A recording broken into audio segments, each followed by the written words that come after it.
శ్రీ సచిదానంద సమర్థ సద్గురు సాయినాథ్ మహారాజ్ కీ జై.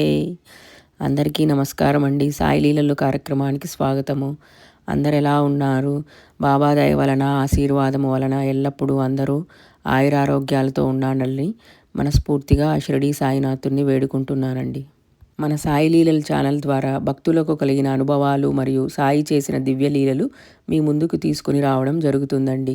అలాగే డివోటీస్ ప్రేయర్స్ క్లబ్లో భక్తుల కోరికలు ఏదైనా, జాబు, పిల్లలు, ఆరోగ్యము, మ్యారేజెస్, ఇలా భక్తుల కోరికలు ఏదైనా ఉన్నచో స్క్రీన్ మీద ఉన్న ఈమెయిల్ ఐడికి కానీ కమెంట్స్లో తెలుపగలరు. మీ కోరికలు నెరవేరాలని, మీరు ఎల్లప్పుడూ ఆనందంగా సంతోషంగా ఉండాలని మనస్ఫూర్తిగా బాబా వారిని వేడుకోవడం జరుగుతుందండి. ఇక ఈరోజు సాయి లీల చదివే ముందు మన ఛానల్ని ఎవరైనా సబ్స్క్రైబ్ చేసుకోకపోతే ప్లీజ్ సబ్స్క్రైబ్ చేసుకొని అలాగే మీ ఫ్రెండ్స్ అండ్ ఫ్యామిలీస్కి షేర్ చేయగలరు. అలాగే మీకు మన సాయి లీలలు నచ్చినట్లయితే ఓం సాయిరామ్ అని కమెంట్ చేసి లైక్ చేయగలరు. అలా చేసినట్లయితే మన సాయి లీలల ఛానల్ ఇంకొంతమంది సాయి భక్తులకు రీచ్ అవుతుందండి. ఇక ఈరోజు సాయి లీలండి. ఒక సాయి భక్తురాలు హైదరాబాద్ నుండి ఇలా అంటున్నారు. మా పెళ్ళైన కొత్తలో మా అత్తయ్య గారు సాయి సచ్చరిత్ర పారాయణం చేయమని, అలా చేస్తే త్వరగా పిల్లలు పుడతారని అనేవారు. నేను తర్వాత చదువుతాను అని డిలే చేశాను. నేను సాయి సచ్చరిత్రని అలాగే పూజ రూమ్లో పెట్టాను. తర్వాత నేను ప్రెగ్నెంట్ అయ్యాను. ఒకసారి పూజ రూమ్లో సాయి సచ్చరిత్రను చూసి నాకు గుర్తొచ్చింది, అప్పుడు అత్తయ్య గారు చదవమన్నారు కదా అని. తర్వాత నేను 5th మంత్లో సాయి సచ్చరిత్రను చదవడం స్టార్ట్ చేశాను.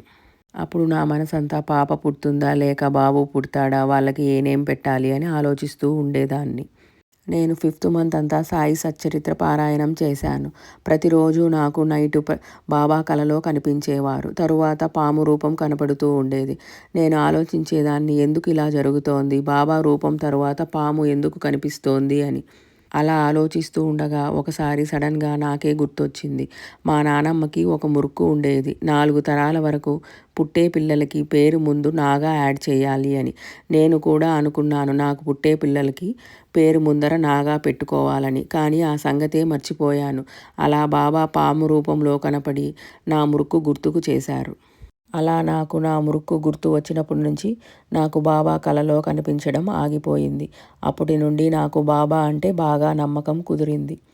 అలా ఈ విషయం నేను మళ్ళీ ఎక్కడ మర్చిపోతానో అని మా అత్తయ్య గారికి, మా హస్బెండ్కి చెప్పి గుర్తు చేయమని చెప్పాను.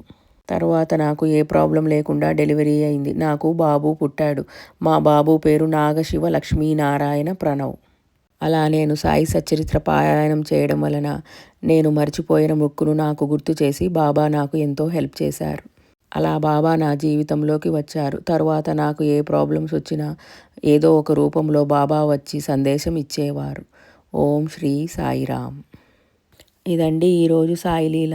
మీరు కూడా మీ సాయి లీలలు షేర్ చేయాలనుకున్నచో స్క్రీన్ మీద ఉన్న ఈమెయిల్ ఐడికి కానీ కమెంట్స్లో తెలుపగలరు.